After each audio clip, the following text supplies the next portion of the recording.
マリア、戻ってこねえな。またローザおばさんに叱られてるのかな。 Ever since they'd met Mario at the airport, she'd been romping around chatting about Halloween the whole time. Maybe she'd cut loose a bit too much, acting like a little too boisterous on the plane, on the boat, and during the lunch, because Rosa had cautioned her several times.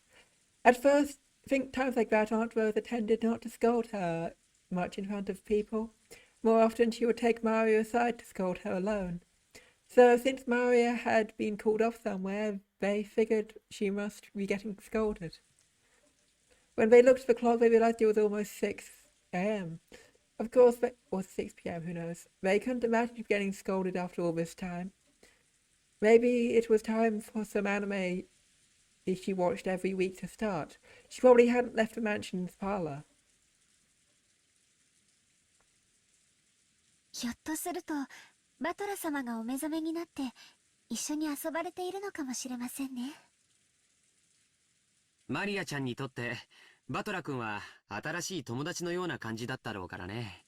そのバトラ君と飛行場でハロウィンごっこをするのがきっととても楽しかったんだよ。バトラもずいぶんはしゃいでたな。あいつ図体はでかくなったってのに中身は昔っから全然変わらねえぜ。そうですね。バトラ様は6年前のままでいてくださった気がします。シャノンは6年前のバトラ君のこと覚えてるんだ。ええ、何しろ大層お元気な方でしたから。僕も6年前に4人で遊んだことを思い出すよ。シャノンはだいぶお姉さん風だったね。そうだな。今よりしっかりしてた気がするぜ。それはあの頃は身の程わきまえておりませんでしたもので、いろいろと失礼いたしました。いいよ、そんな礼儀云々は。仕事中はともかく、こうして休み時間に過ごす時の僕らはあの頃から変わらない仲良しでい続けたいね。そうだぜ。使用人のシャノンとオフの時の作用は使い分けていいだろう。奴隷じゃないんだぜ。使用人の仕事をしてるだけじゃないかよ。私はシャノンとは、サヨとは一番古い友人だと思ってるぜ。ありがとうございます、お嬢様。It seemed that Shannon understood the hidden meaning behind Jessica's words. After all, she'd heard a bit about Jessica and Cannon's history from both of them. Apparently George had heard something about history too, when he walked towards the window and looked up at the darkening rainy sky. カノン君はまだ幼いのに考え方が少し背伸びしてるところがあると思うんです。いや、もうよしてくれよ。まあ私も雰囲気に流されてたところはあったと思うしさ。まあシャノンたちのことを見てちょっと羨ましいとか思って気がせいていたところもあったかもしれねえな。私のことなんかどうでもいいだろ。それよりジョージ兄さんたちの方はどういう感じなんだよ。だいぶいい感じなんだろどうなんでしょう。とてもいい感じだよ。Shannon was a loss for words, her face red while George answered brightly and immediately. That carefree attitude made it easy to see that their relationship was proceeding so perfectly, it'd almost make anyone envious. やけるぜ。ってことはシャノンもそのうち寿大社ってわけなんだ。どうなんでしょう。私にはどうなんだろうね。僕にもわからないね。George laughed teasingly as though pressing Shannon to an answer. It was only the way they usually flirted when they were alone. Jessica could only smile bitterly and say, yes, yes, thank you, that's enough. 僕には夢がある。それは一国一城の主になりたいというビジネス的な野望だけじゃない。生涯を共にできる伴侶と幸せな家族を築きたいという夢もある。子供は最低でも2人欲しいとか、家族で一緒にできるスポーツをしたいねとか、他にもいろいろ。そんな話をよくシャノンとはするよ。こんなことを話すと、いつもシャノンには気が早いですねと笑われるんだけど、僕はこの年のうちからもうなぜか落ち着いた老後のことを考えてしまうんだよ。元気に成長した子供たちと駆け回る孫たちと、そういうものに囲まれていつまでもシャノンと二人ゆっくりと余生を送れたらなって。そりゃ確かに気の早い話だぜ。でもなんていうのか、そのジョージ兄さんらしい話だな。そんな家族に囲まれたらさぞ素敵でしょうね。私が思い描いていた理想の家族もそんな感じだったと思います。 To Shannon, who'd been raised in an orphanage, that harmonious image of a family was probably something to be yearned for.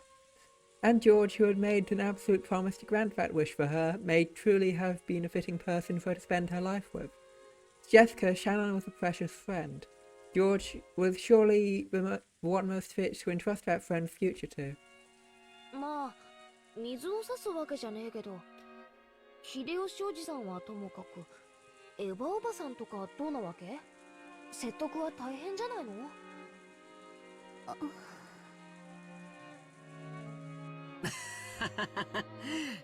そんなことは誰も気にする必要はないよ。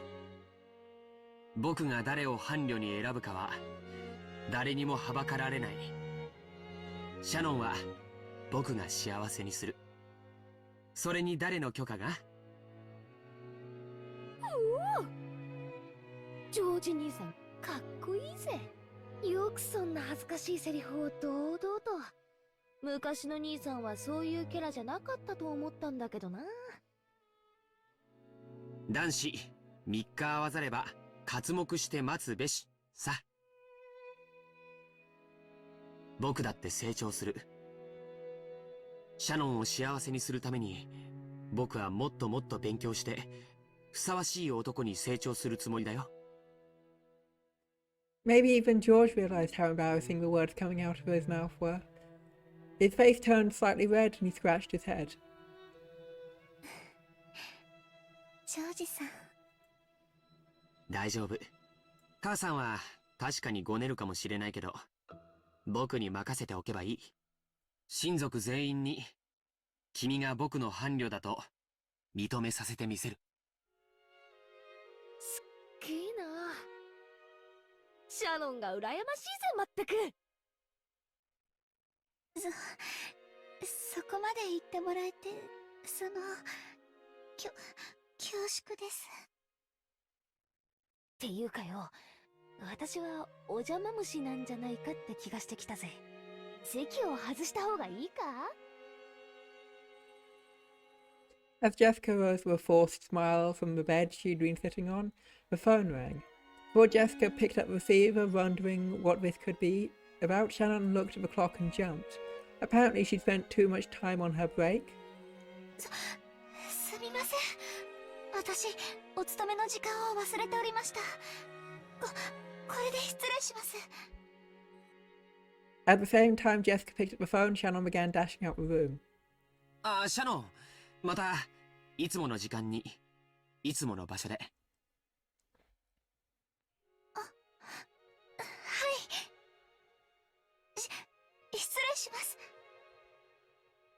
もしもし、ジェシカです。ああ、ゲンジさん。はい。シャノンは今そっちに戻ってますよ。私たちが引き止めちゃったんです。叱らないでやってください。ええ。はい。そっか、もうじき夕飯の準備の時間なんだね。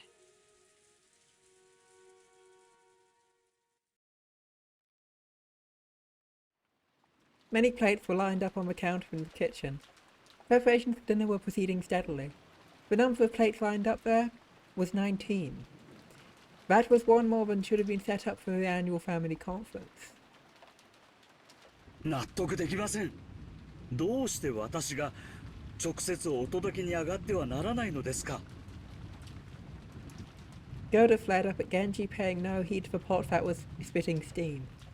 The master seemed to enjoy eating in his study alone, so his food needed to be served in that room. However, there was something that always happened. Of course, Goda would want to set the table for the master with his own hands, since he'd put his heart and soul into his cooking. But the master had imposed a strict rule that none but the servants bearing the golden eagle crest enter his study. So while Goda would be able to meet the master from outside the study, not once had been granted the honour of carrying his cooking inside. Goda was always irritated by this. Of course, he was a newcomer in terms of years of service. However, he'd piled up plenty of experience from his previous jobs, and he was quite confident that he'd be able to perform in front of Kinzo in a manner that could do him no disservice. And yet, simply because he was not permitted to wear the golden eagle, he still hadn't been blessed with this honour. Can you imagine what damage that would do to his pride? You might think tonight was a repeat of that, but it wasn't. Because tonight there was a person other than the master who wanted their food carried to their room. Apparently this person was an extremely rare and honoured guest, and we'd been given strict orders to treat them in the same manner as the master of a family head. Goda must have wanted to earn some points by serving this honoured guest with his own hands. After all, he was an extremely vain person. If he wasn't qualified to serve a master and at least a guest of the same rank, he simply couldn't find time during lunch, so Canon had gone in his place. So he truly decided to personally serve this person tonight's meal to the best dinner of the year. But Genji had put a stop to that. Something about how Goda didn't wear the golden eagle. After being told once more that he wasn't qualified, Goda lost his patience. So heartrending, Goda. I cannot do anything more than watch it like this from the shadows. 熊沢さん、油を売っている暇があったら食堂の準備をしてきてください。I think Goda's gonna survive because he's got no sprites. テーブルクロスは大丈夫ですか。これは失礼を。When it became her turn to bear his wrath, Kurosawa slid out into the hall. ベアトリーチェ様は親方様と全く同格のお方です。ルールも親方様のそれと同じものを尊ばなくてはならない。ゴーダは自分の仕事に専念し、親族の皆さんのお相手をするように。そのようなお客様相手に源氏さんならともかくこんな子供を生かせていいのですか。もし何かの粗相があったら失礼にあたります。確かに彼らの年季は長いですが、しかるべきところで修行をしたことがあるわけじゃない。正直に申し上げてお客様に接する基礎ができていないのです。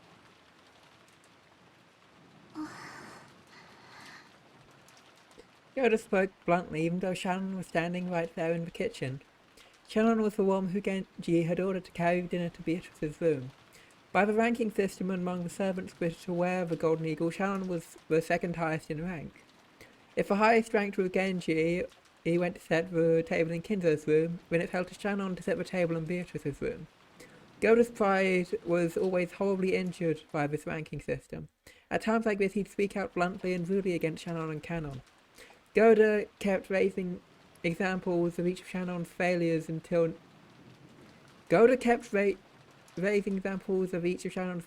now, making a ruckus about how she couldn't do this or was terrible at that. Shannon, who listened to this with her head hung in shame, heard Canon's voice from behind her. Canon, who had been leaning against the wall in the hallway near the kitchen's entrance, blind spot from the inside, had been listening to all of this. He probably knew that if he entered the kitchen, sparks would start to fly his way. 言わせておきなよ。最低の男だ。でも接待の基礎の勉強になるし。合田さんはたくさん勉強してるから、とても参考に。姉さんは優しいね。それより、貴賓室のお客様が、ベアトリーチェ様だというのは本当なの？うん。昼食の配膳に行かされた時にあった。間違いなくあいつだったよ。そう、お元気そうだった？ Canon remembered that he and Shannon had different impressions of Beatrice. To Shannon, Beatrice was the cupid of love who had granted her magic to establish her relationship with George. Judging by the expression that rose to her face, it looked like she couldn't wait to inform Beatrice of how her relationship with George had progressed. However, Canon already knew. The witch had came here with a terrifying goal in mind. That nebulous witch that only they'd been able to see in the past had now revived so fully that she could walk in openly through the front door, and even have dinner carried to her. When she vanished from in front of Canon, the witch said something about her own power was still weak. So if that witch was now appearing so openly, did it mean that she'd finally regained her former power? And she said something else too. She definitely said she'd sow the seeds of love while fully aware that they would fail. As she said even more, she definitely said that the day had finally come upon which the door to the Golden Land would be opened. シャノン、あいつは親方様と何かの怪しげな儀式をし、きっと想像もできない恐ろしいことをする。それには誰も抗えない。何の話なの？あいつはやってきたんだ。親方様が求めた黄金鏡の扉を開き、すべてを黄金鏡に戻すために。あいつは僕に確かにそう言った。In the past, the two of them, as furniture working for Kinzo, had been told what opening of the door to the Golden Land meant. So Shannon understood everything without having to ask a single question. And because of that, she felt a deep despair. Something tore at Canon's heart as she looked at that expression twisted with grief. そんな、どうして今になって。だから言ったんだ。僕らは家具だって。人間の真似事なんかして恋なんかするから、僕たちの役目の終わるこの日を素直に受け入れられない。いつかこの日が訪れることを、かつてもいつまで経っても訪れなくて、私たちはいつまで家具として苦しめばいいのかわからなくて。だから私思ったの。安息の日なんて永遠に訪れないんだって。僕だってそう思ってたさ。でも必ずいつか訪れるって僕は信じてた。だから僕は家具としての自覚を忘れなかったんだ。なのに姉さんは忘れた。私が悪いのね。私が。ああ、姉さんが悪い。姉さんさえ恋を覚えなかったら、僕たちはようやく訪れた今日を喜び合うはずだった。姉さんがくだらない未練を作ってしまったんだ。必ず去らなければならない世界なのに。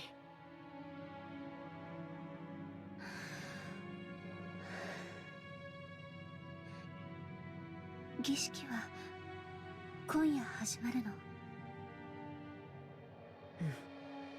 あとあいつは僕に言った。今夜ジョージ様は姉さんに婚約指輪を贈るだろうって。That was a fact. George supposedly had an engagement ring hidden in his pocket today, so is the engagement ring like a constant? And surely he would hand it over tonight, because last round he also did that. So,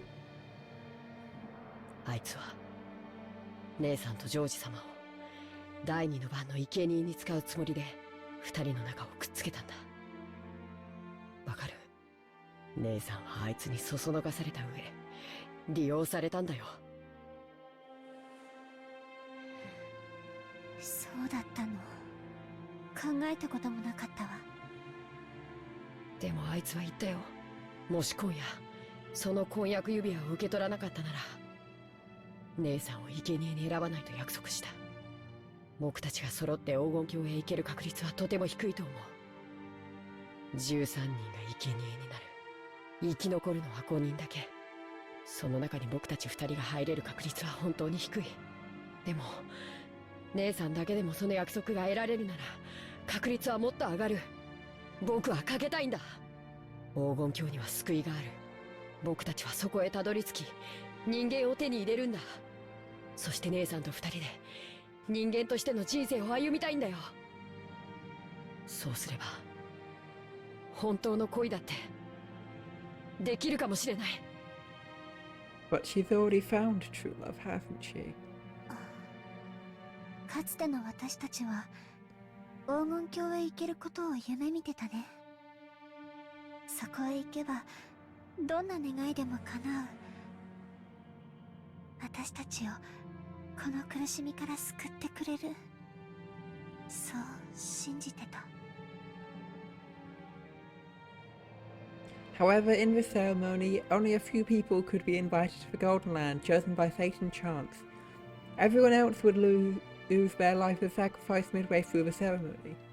However, in the past, Shannon and Cannon had thought that whether they reached the Golden Land or were sacrificed, they would still be released from their duties as furniture.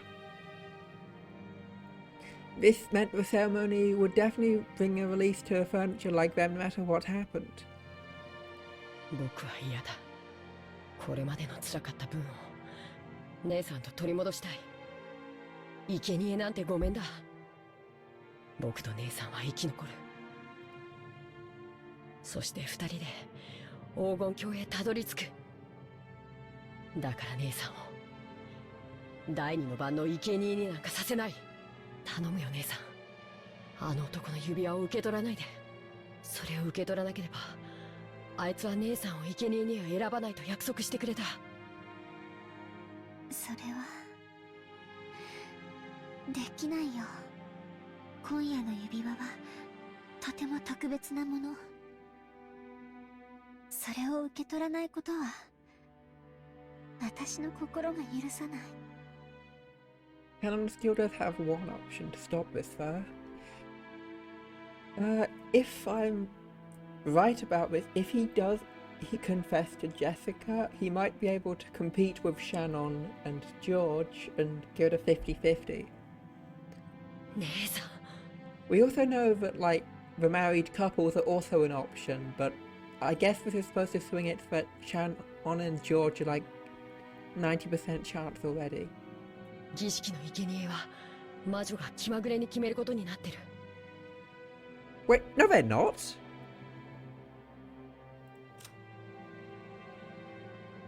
Those who remain shall tear apart those who are close.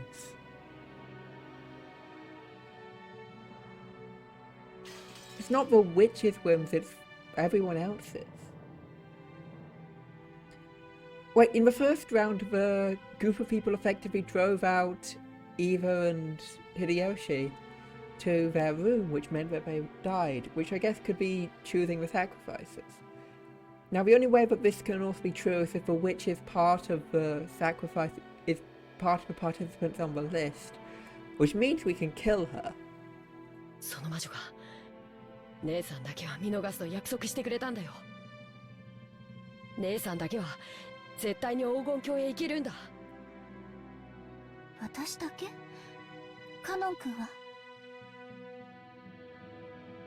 僕は魔女のゲームで十分さ。あいつの魔女なんかかいくぐってやる。僕は無力じゃない。わずかの確率を無理やり掴み取ってやる。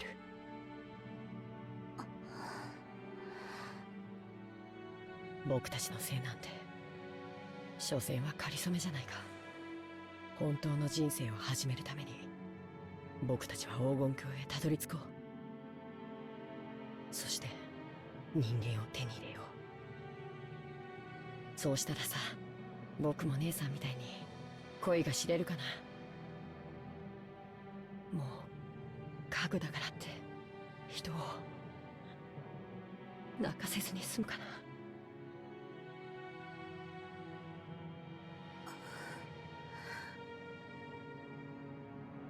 カノン君。僕はもう家具は嫌だ。絶対に人間になってやる。こんな苦しみから絶対に。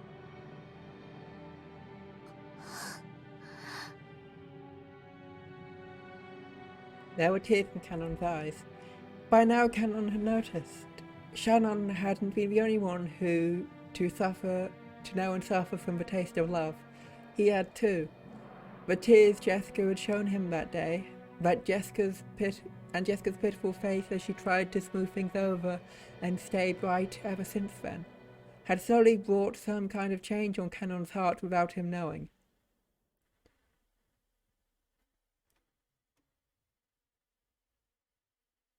シャノン、さっきから呼んでいる。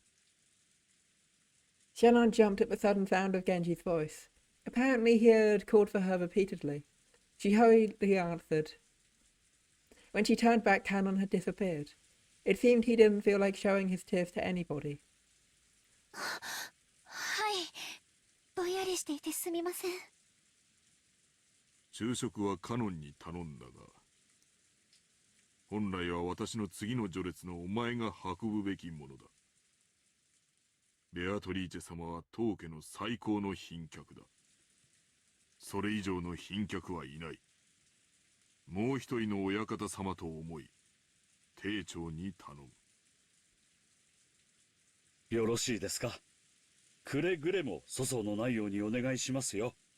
経験の未熟なあなたに託すのは非常に心苦しいですが、当家のルールとあっては仕方ありません。くれぐれも頼みますよ。Yoda had officially agreed, but he glared at Shannon with an expression that told her he definitely wouldn't forgive any mistakes. Even Shannon felt that Yoda might as well go himself if he was so desperate to go, but she considered this as one of her responsibilities as one who had been allowed to wear the golden eagle, and had to give up. And anyway, I wanted to meet Beatrice. What will I talk about? What will I ask? I don't know. Will it be a meeting of gratitude or one of grief? Or else what? I don't know. Shannon piled the witch's food onto the serving cart and left the kitchen at a slow pace.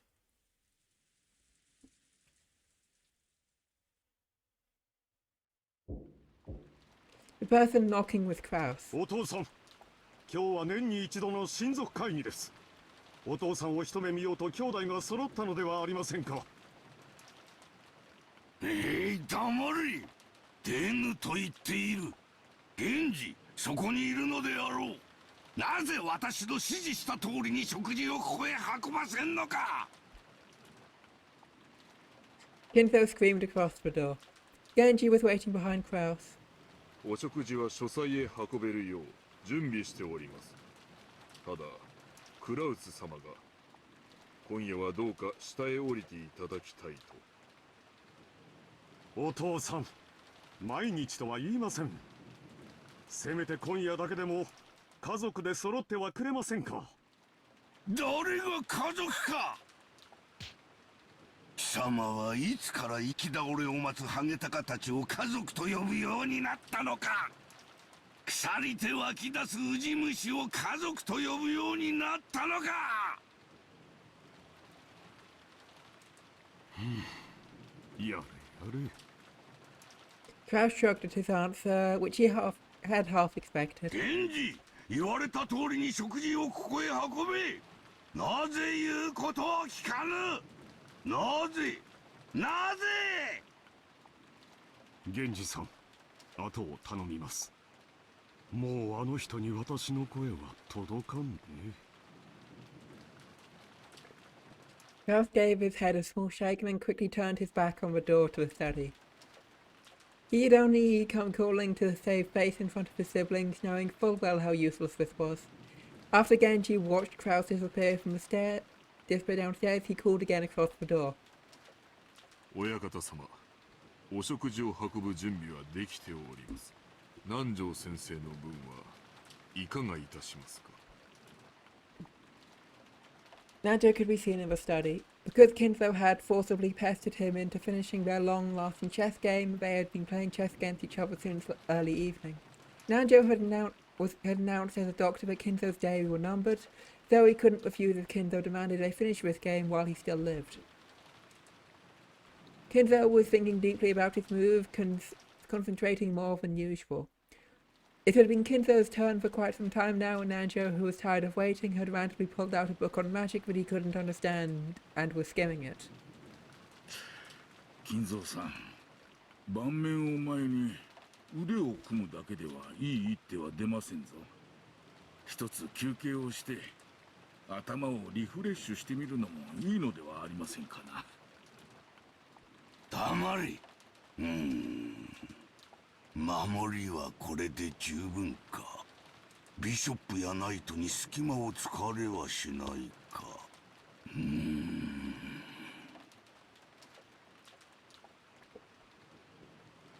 Today, Kinzo was focused on maintaining a strong defense. Normally, Kinzo's motto was that offense was the best defense. However, today was completely the opposite. 私も腹が減りました。ここいらで中断しませんか。それに休みなく頭を回転させておりましたから、もう頭がクラクラです。それは困る。チェスは互いに常に最善手を指さねばならん。そうでない一手は理解に苦しみ、思考を読むゲームを狂わせてしまう。それでは今日を著しく削ぐというものだ。Kinzo sighed deeply and finally shifted his gaze away from the board. Chess isn't chess without an opponent. And if that opponent is tired and wants to suspend the game, there's no getting around it. 確かにチェスの目的は勝利を目指すことで、互いにそのために最善手を指す。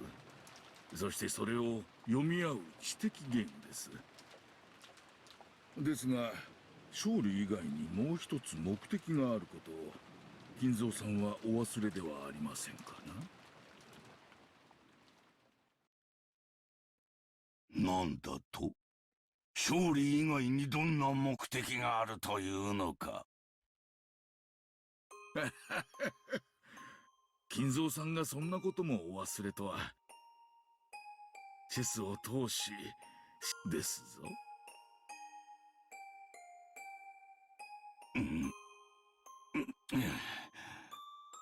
参ったな。それは確かずいぶん昔に私がお前に言った言葉だったはず。これは参った。Kinzo, who almost always wore a frown, relaxed his face for once and laughed. Nanjo felt to be reunited with a close friend he hadn't seen in ages. そういうことです。一本取られたついでにどうです？私と下に降りて食事と行きませんかな。食後にコーヒーと一緒にカスパロフの中盤についての議論でもいかがです？良い提案だが遠慮する。私はもうこの部屋から出られない。儀式は始まっているのでな。そうですか。では私はお腹もペコペコですからな。下へ降りることにします。気が向いたらいつでも。南條、ありがとう。おや、何の礼ですかな。お前とのチェスの決着はつかなかった。だが、私が忘れていたチェスの目的はどうやら果たせたらしい。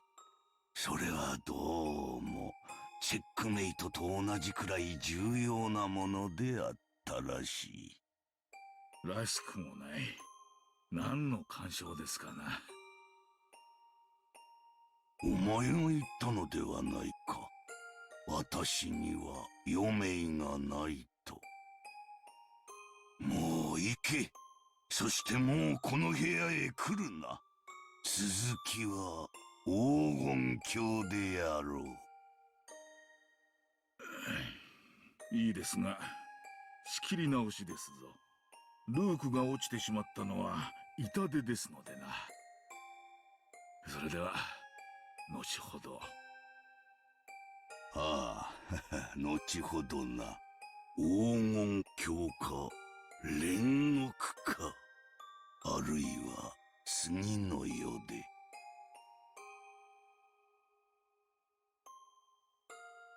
Nando didn't say anything beyond that, and with emotion made smoothly in familiarity, he pushed the button on the table that released the auto lock. And then, after looking at Kinzo's back one last time, he left the study. As he did, Genji's voice came from the hall. それでは親方様、これより夕食をお運びいたします。最後の晩餐になるやもしれぬ。味わわねばな。準備を頼む。かしこまりました。親方様のご準備の方は万端となりましたか。この部屋を今日まで十重旗への結界で厳重に包んだ。あれのルーレットが私を選ぼうとも必ずや弾き返す。そして生き残り黄金鏡へたどり着くうちの一人は絶対に私となる。私を冥府へ連れ去ろうとする死神どもの来訪をも拒もうぞ。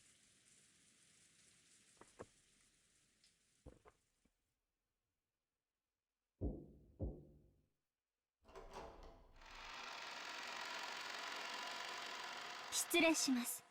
お食事の準備に参りました。Shannon entered the VIP room, bowing her head and pushing the serving cart. The young woman by the window gazing out into the previously empty darkness was definitely that witch. 今度はシャノンか。懐かしいな。ほう、顔色がだいぶ良くなったではないか。カノンとは違うな。見違えたぞ。ありがとうございます。Shannon solemnly prepared dinner. There were actually several things she wanted to ask the witch, but they were all jumbled up. She didn't know where to start. Her heart was so jumbled up she didn't even understand her own emotions. So she could only do her job dispassionately, with everything still vague. However, the witch saw what was in her heart. You can't hide anything from a witch. 謝らぬぞ。わらわは魔女だからな。何がでしょう。ほうや、カノンから聞かされたであろう。そなたの恋路を助けたのはわらわの単なるいたずら心。いかにしてこじれねじれ破綻するかを干渉するためにまいた種に過ぎぬと。恋はするより聞く方が楽しい方もおられるでしょう。まさかわらわに感謝しようというのではあるまいな。はい、あなたが私にどんな下心があって恋の魔法を授けたとしても、あなたが私に与えてくれたものは変わらない。だから添い遂げられないと知りつつまいた種であったとしても、私は恨んだりしません。ふん、やはり家具というのは面白みのない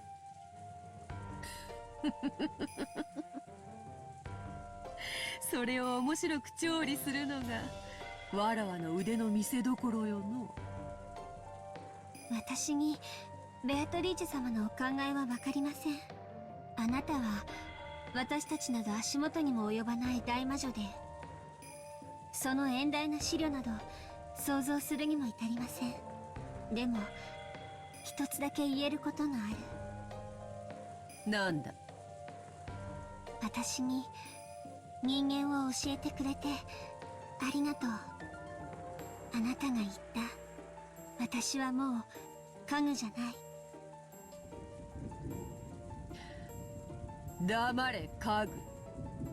真の人間ならば婚約指輪を受け取ろうという日に告げられた死の宣告に嘆き狂いて踊り出すだろう。なのにそなたはなんだ、達観し全てを受け入れたような顔つきではないか。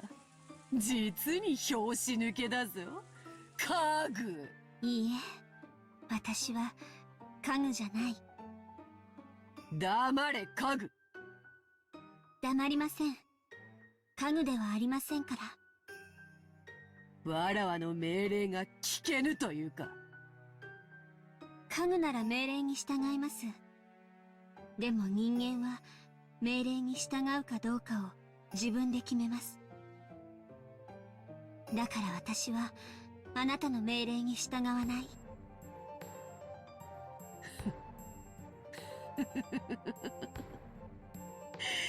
宣言を撤回する。やはり面白いぞ。種をまかねばそなたは何の感情も抱かず儀式に身を任せただろう。しかし今のそなたは実に面白く育ち、わらわを心底楽しませてくれるぞ。それでいい。わらわは退屈を愛さないのだから。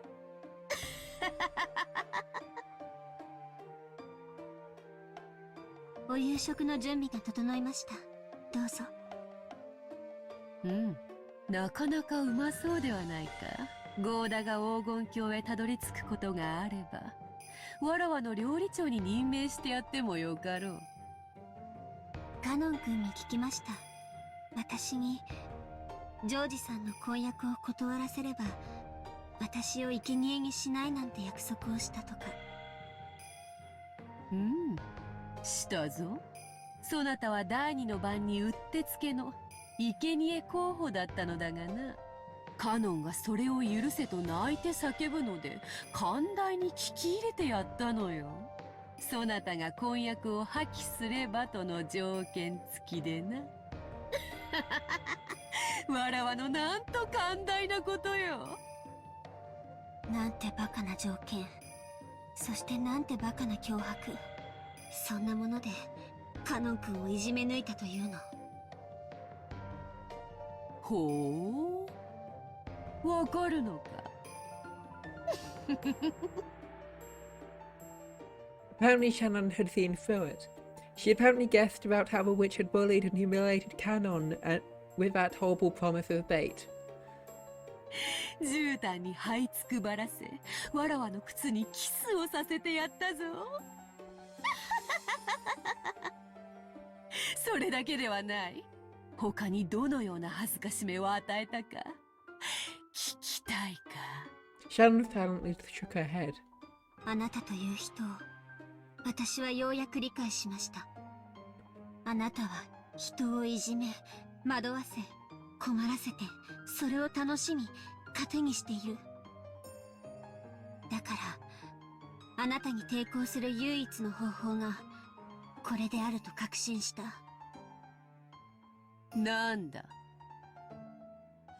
あなたなんか知らない。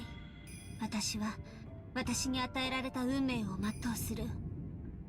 だからあなたを面白がらせたりしない。あなたなんか知らない。 Witch's features twisted in hatred just for an instant. It disappeared immediately, but the expression that briefly rose to her face was rare for the witch, whose malicious smile usually never faded even for a second. そういう抗い方もあるか。面白い。気に入った。殺してやる。お前の思い人と一緒にな。それがあなたの決められた運命ならばご随意に。私はそれに怯えたり逆らったりしません。これから起こる苛烈な運命があなたの意志によるものだなんて信じないから。私たち人間は未来に起こりうる運命など知らない。だからこそ最後の瞬間まで自分の信念と運命に従い精一杯生き抜く。運命はただのサイコロの目。そこに悪意なんて感じない。あなたが吹き込もうと信じない。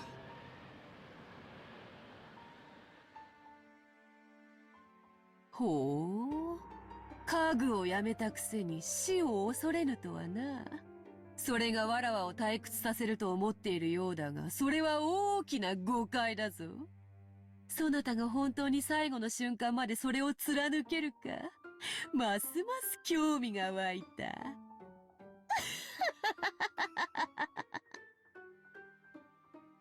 私は悔しい。どうしてあなたは人の姿をして私たちの前に現れ、人の言葉で語り私たちを嘲笑うのか。私たちの前に現れず運命を予告しなかったなら、私たちは最後の一瞬まで精一杯生きられるのに。それが魔女というものよ。貴様らの運命を食い物に、工事の存在として定時の存在の上に君臨する。そなたらの運命など所詮はかけら。両手で碗を作ればいくらでも救える。わらわに飼われた肉牛どもが何をほざこうとも、わらわの食卓を楽しませる結果に変わりはせぬのに同じこと。無力な私たちにはあなたの儀式にも運命にも抗うことなどできない。しかしあなたに今すぐ不愉快な思いをさせることはできる。ほう、それは何か。今すぐここを立ち去ることです。あなたの言葉に答えることは全てあなたを楽しませている。あなたの問いかけに答えないことがあなたへ唯一できる抵抗です。ふん、なるほどなるほど。一矢報いることはできよう。しかしわらわを倒すことはできぬぞ。わらわは誰しもを永遠に殺す力を持っている。永遠に繰り返し殺される輪廻の中で、そなたがいつまでその抵抗をできるのか、実に楽しみだ。忘れるなよ。自らが口にした言葉。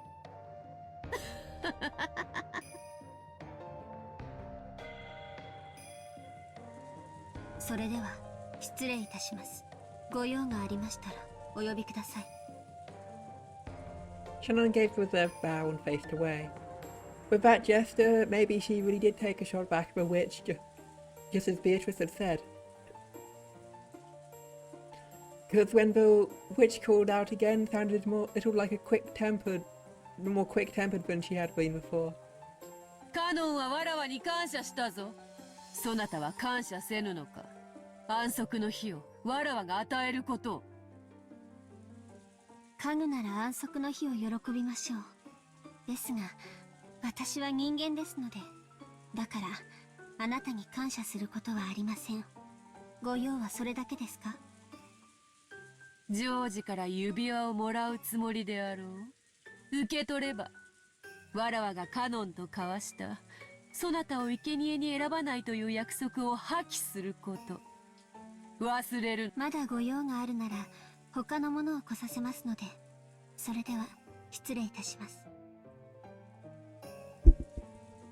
A flat-out interruption. Shannon still hadn't answered her, and the sound of the door closing came instead of an answer. Shannon's resistance probably stuck far more deeply into the witch than Shannon herself thought, because the expression of hatred once again came to Beatrice's face. She had made Shannon submit, even though he hadn't been ensnared until the end, whereas Shannon, who had been so easily ensnared before, refused to submit this time.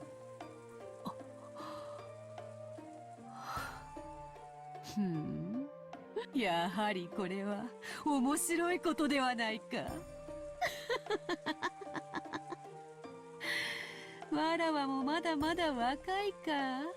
これだから1000年は生き飽きぬのよ。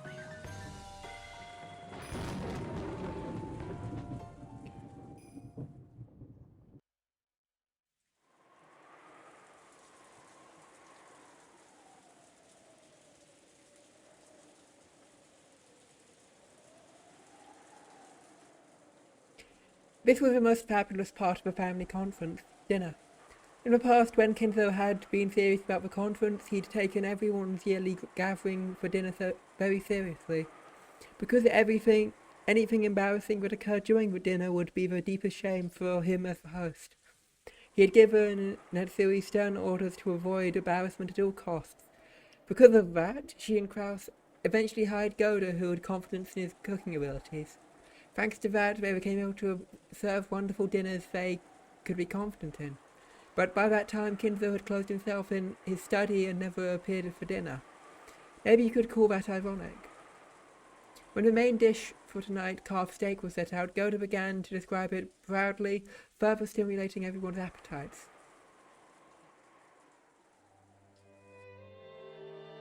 こちらソースはボルドレーズとなっております。ベースの赤ワインはもちろんボルドー産の中でも素晴らしいものを使用しておりますが、その他にも当家オリジナルブレンドとしまして、世界各地数種類の名酒をブレンドしまして、より深い味わいとなりますよう整えてございます。このソースは本年限りのものでございます。どうかお楽しみいただければ幸いです。素晴らしいじゃないか。しかしボルドレーズソースはフランス料理の王道ではないのかね。それにフランス以外の酒を使うのは少し邪道ではないかという気もするね。旦那様、本日は年に一度の親族会議でございます。普段は遠方にお住まいの皆様がはるばるお越しになり、一堂に集われた夜の晩餐には、世界各地より普段は出会うことのない名酒を取り寄せブレンドしたソースが何よりもふさわしいかと存じ、特別にご用意させていただいたのでございます。素晴らしい。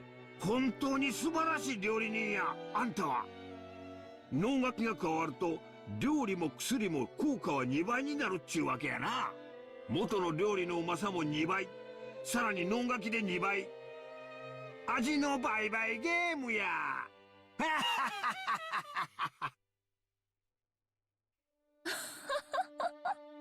いやね、兄さん。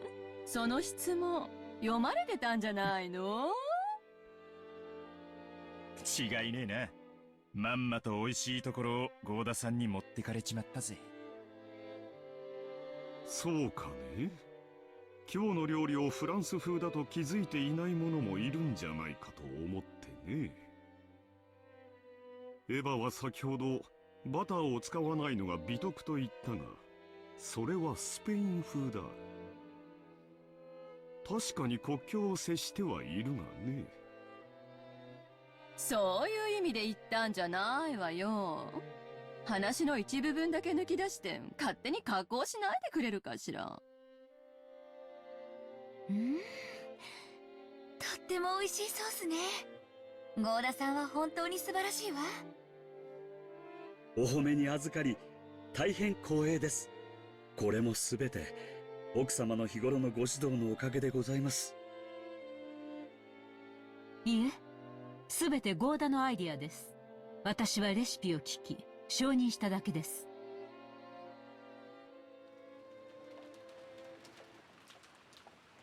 It looked like the siblings quickly got into a loud argument about the sauce. For the most part, dinner proceeded peacefully. However, a certain question they desperately wanted to ask was burned inside of each of them. It was about the visitor, the 19th person, the Golden Witch. In actuality, Eva and Rudolph and the rest were very much on their guard during this meal. If the mysterious guest was ever to be introduced, this dinner table would be the most appropriate place to do it. However, no place was set at the dinner table for the witch. Family conference would begin in earnest after a meal, and the previous experiences told them that they might last until deep into the night.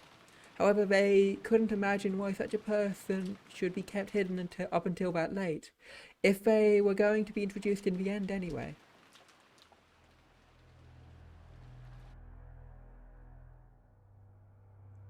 Even Rudolph and the rest were starting to feel a certain suspicion. Perhaps this guest was unknown even to Kraus. If this wasn't an assassin called by Kraus to give him an advantage in the inheritance problem, then maybe they should speak frankly to Kraus beforehand, creating a common front to resist anything disadvantageous to the four siblings. If she was Kinzo's assassin, whose purpose was it to keep the inheritance from being handed over to the four siblings? The enmity between Kraus and the other siblings could only become a weak point that benefited the enemy. それではごゆっくりお楽しみください。When he finished the explanation and the reasoning behind the table setting and the cooking, Goda tried to leave the room, but Kiri called him to stop with a small voice. はい、キリエ様。何か。ごめんなさい。今日はお客様がいらっしゃってると思ったんだけど、晩餐にはお見えにならないのかしら。She had planned on saying it nonchalantly, but unfortunately it reached the ears of Natsuri be sitting the seat over.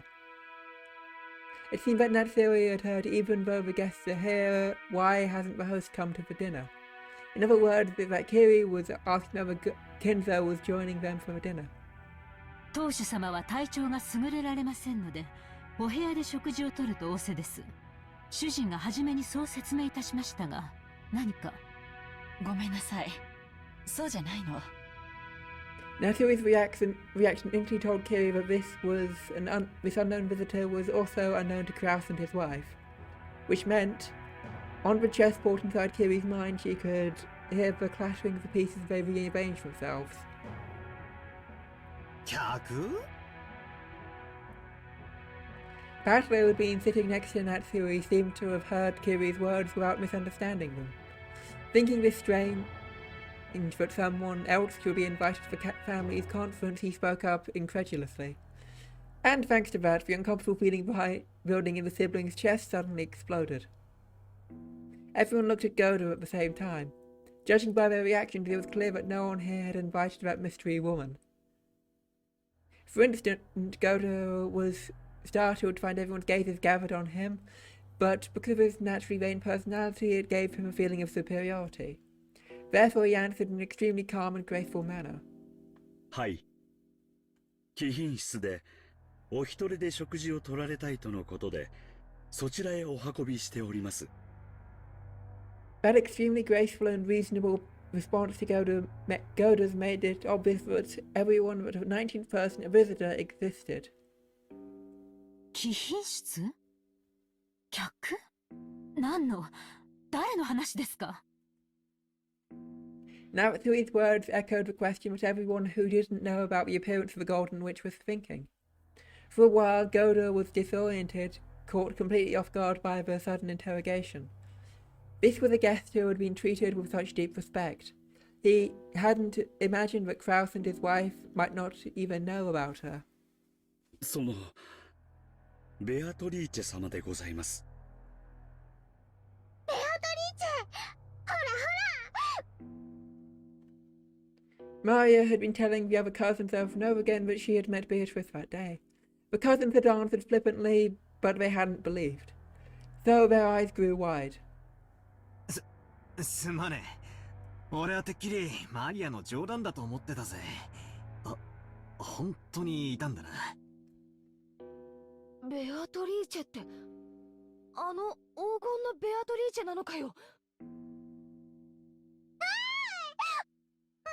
リアはいるってずっと言ってる！誰も信じてない！ごめんね、マリアちゃん。そういうつもりじゃないんだよ。After learning that everyone had doubted Beatrice's existence, Maria, who had been in a good mood all day, completely lost her temper. George, who sat next to her, tried frantically to calm Maria. ゴーダ、それもディナーの何かの余興なのかね？なかなかの味な演出だ。兄貴、三文芝居はやめようぜ。兄貴が呼んだんだろ。呼ぶ？誰よ？どこから？兄さん、はっきりさせましょう。あれは誰？まさか本当に肖像画のベアトリーチェだと言うんじゃないでしょうね。私にはお前たちが何を言っているのかさっぱりだ。ゴード、これは本当に冗談ではないのだな。私は源氏さんからそのように指示を受けただけでして、源氏を呼びなさい。今すぐ。When Natsuo yelled, Golda sped out into the hallway. The sound of a door being thrown open was the spark that suddenly set the dinner table ablaze. じゃあ兄貴も知らないってんだな。呼んだのは誰だ？親父ってことか？私には何のことかわからんね。お前たちは私が裏で糸を引いていると信じているようだが、それは大きな誤解だ。クラス兄さん、落ち着いてえな。わしらはもう腹の探り合いをすべき段階にないで。もし兄さんも知らない怪人物だっちゅうんなら、これはとんでもない話になるんやで。秀吉さん、言葉を少し慎みませんか？主人は親族会議に不要な人間を招いたりはしません。まったくだ。お前たちは何を言っているのかね。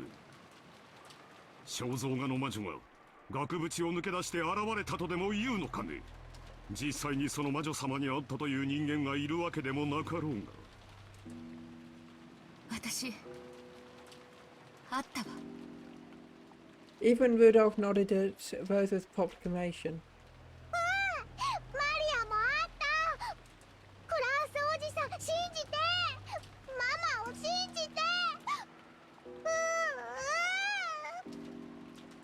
The brief tension was broken and Maria also started to make ruckus.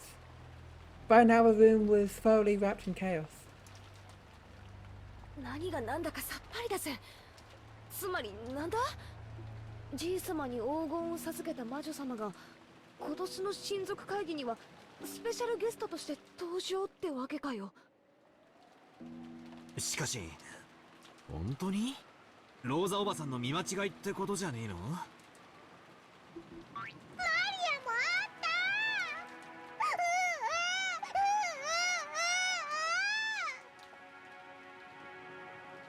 ローザおばさん、間違いなくなんですか？ええ、私とマリアは会って話もしてる。私は会ったの。あれは間違いなく魔女だった。信じて。私の見間違いとか錯覚とかそんなのじゃ断じてない。あれは何だったの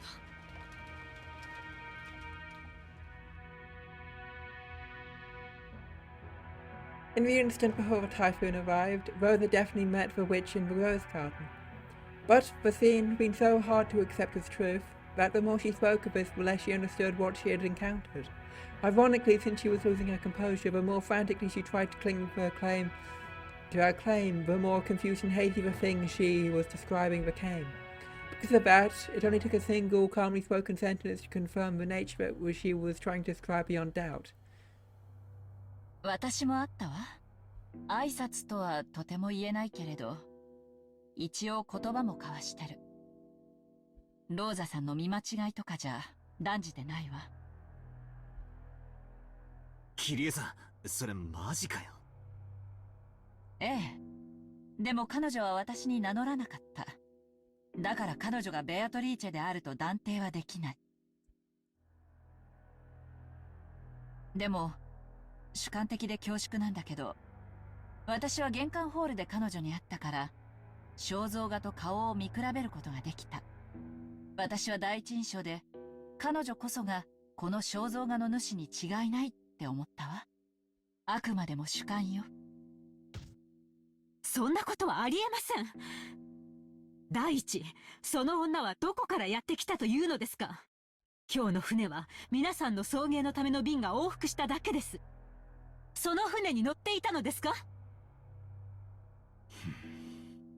それを言われると弱いな。確かにそんなご婦人と一緒に下船した記憶はない。あら、そう？私たちの乗ってきた船以外に船はないってどうして証明できるの？できないわ。来なかったは証明できない。道理だな。来たは証明できる。来たのを見た奴が見たと言えばいい。しかし、来ないは証明できないぜ。全員が来ない、見てないと言ったところで、全員が見てないところでこっそり来たことを否定はできない。つまり、悪魔の証明ってやつだ。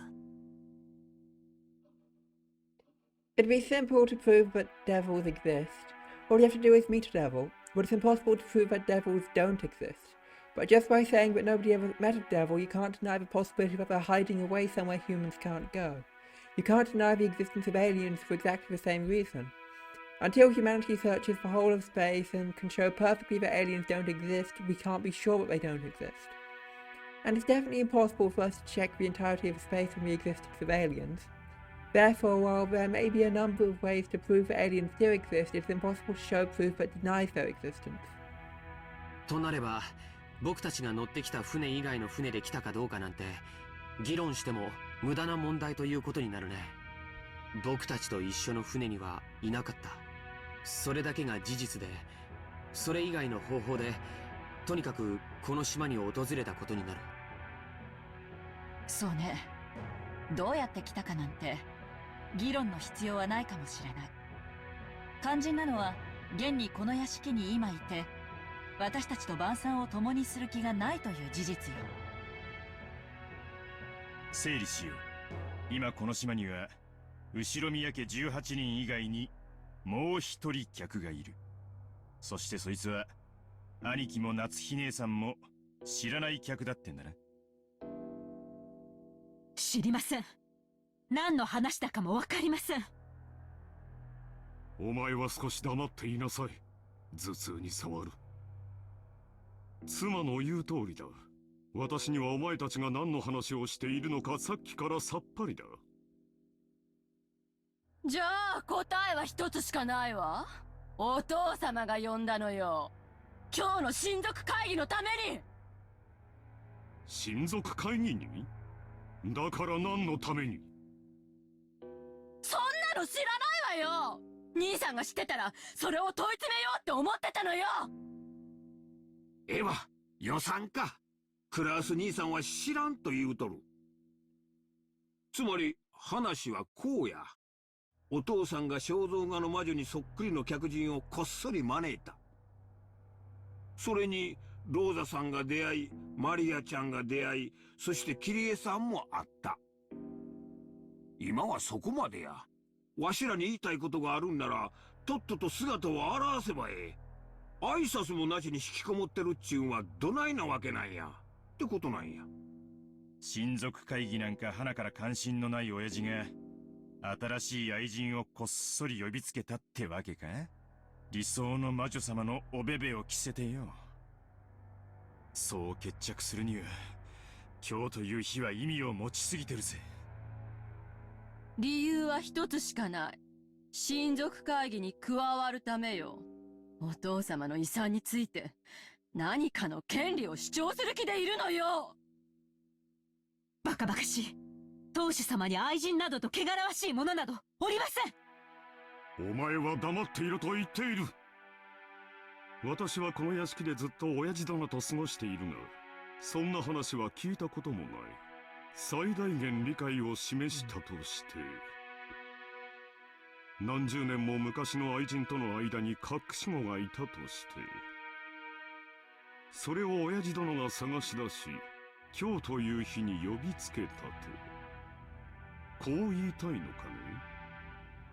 あなた、お父様にそんなものがいるわけがありません。尊い後宮の血が愛人ごときに。先ほどから数人が見た見たと自称しているに過ぎません。幻想妄想白チュームに決まっています。あるいはこれも夫を陥れるための皆さんの何らかの芝居なのですか。何の芝居だってのよ。芝居だって言うならそっちでしょうが。よせよ姉貴、ちょいと暴力的な言い方だが、夏日さんの言う通りではある。キリエは姿を見たが、俺は見てない。姉貴もだ。だがローザは見た。しかしってことは、いるってことになる。いるを証明している連中が存在する以上、いるで直ちに決着だ。悪魔の証明の逆パターンってわけだな。それに俺も会いたいんだよ。そして一体当家に何の御用かと直接問いただしたい。それについては私も同感だ。六軒島へ何の御用かぜひお尋ねしたいものだ。白々しいこと言わないで。狙いは一つよ。お父様の遺産を狙ってるのよ。相続問題に明るい弁護士に今後の作戦を練らせるべきよ。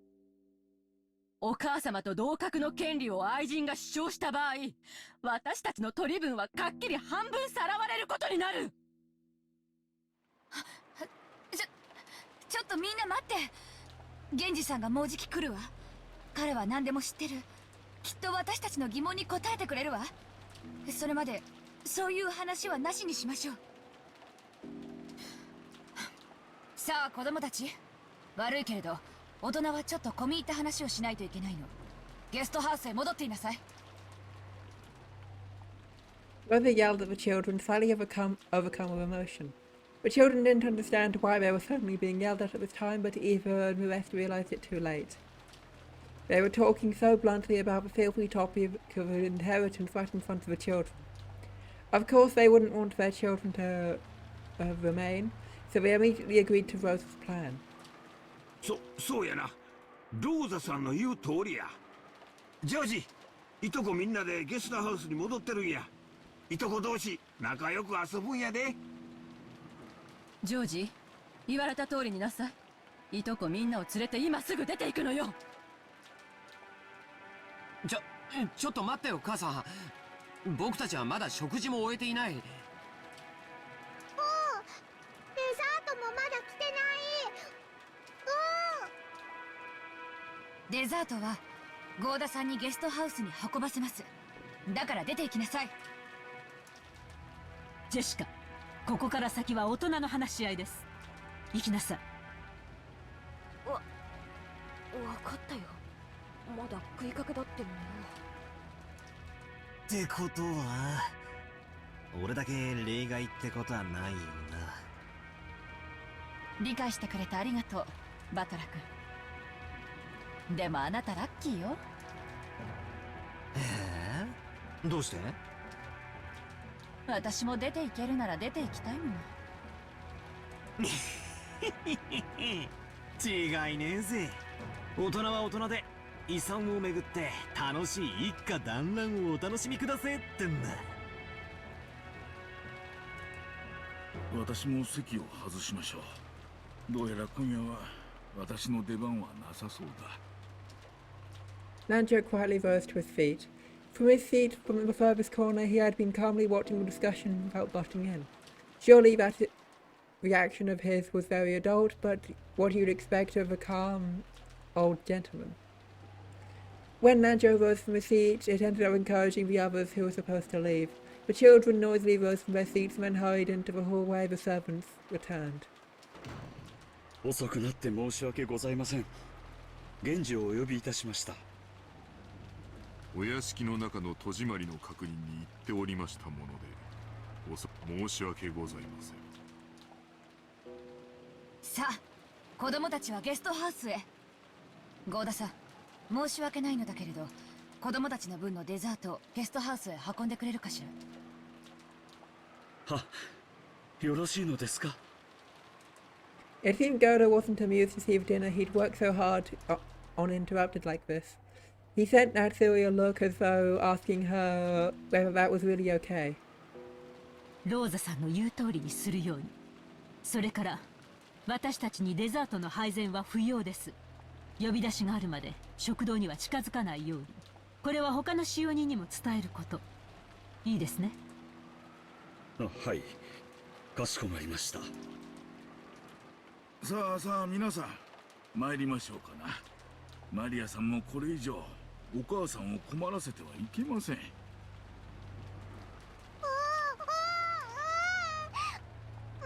アもベアとの話する。やだやだや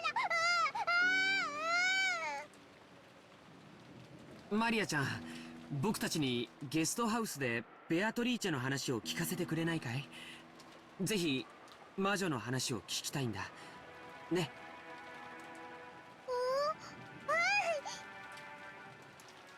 ジョージ兄さんは本当にうめえぜ。感動するぜ。本当に子持ちじゃねえのかよ。手慣れすぎだぜ。George's words had completely restored Maria's good mood, and now she took the initiative, telling the others to head to the guest house. It looked like Goda didn't like being kicked out himself, but he couldn't disobey Natsui, so he left the room with Battle and the rest, closing the door. ご用は何でしょうか、皆様。あるわ。たっぷりと。それもみんな。誰から質問するかくじ引きが欲しいくらいよ。だが誰が一番のくじを引こうとも最初にする質問は同じだと思う。違いないな。源氏さん、正直に答えてくれ。今貴賓室にいるベアトリーチェってのは何者なんだ？